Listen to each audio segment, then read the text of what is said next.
नाज़रीन breaking news आहे अवां ताईं शेयर कयूं पिया त बडणी में रस्ते जी लिंगता बंगवार बिरादरी जो पुलिस एहलकार मथां हमलो लठियूं लॻण करे पुलिस एहलकार अब्दुल गनी शेख सख़्त ज़ख़्मी थी पियो। इन हवाले सां असांखे तफ़सील ॾेई रहियो आहे बडणी में सदरदीन भुट्टो। जी सदरदीन अपडेट्स कजो।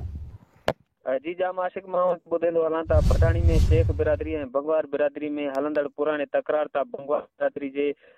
माण्हुनि बख्श अली बंगवार, उमर बंगवार, हकीम बंगवार, मुमताज़ अली बंगवार, बगी बंगवार ऐं रहीम बख्श बंगवार पुलिस एहलकार अब्दुल गनी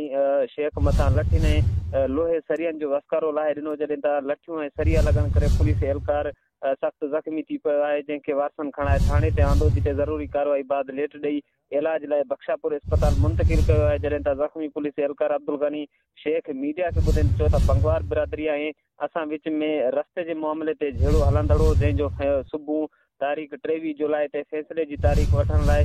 तर जे अमीरन न्याज़ अली बंगवार ऐं शाली खान डोमकी वटि वञणा हुआसीं, पर ओचितो बंगवार बिरादरी जे माण्हुनि अॼु मूं मथां हमलो करे मरण जहिड़ो कयो आहे। हुन चयो त हमलो कंदड़ जवाबदारनि मथां केस दाख़िल करे खेनि सज़ा ॾिनी वञे। होॾां मियाणी हेठि बडाणी थाणे जे SHO जो चवण हो त ॿिनि धुरियुनि विच में रस्ते जे लंघता जहिड़ो हलंदड़ हो, जंहिं बाद बंगवार बिरादरी जे माण्हुनि शहर में वेठल पुलिस एहलकार मथां हमलो कयो आहे, जंहिंजो मेडिकल सर्टिफिकेट अचण बाद केस दाख़िल करे इंशाल्लाह सभु जवाबदार गिरफ़्तार कया वेंदा। जी वॾी महिरबानी तफ़सीलनि खां आगाह करण लाइ सदरदीन भुट्टो।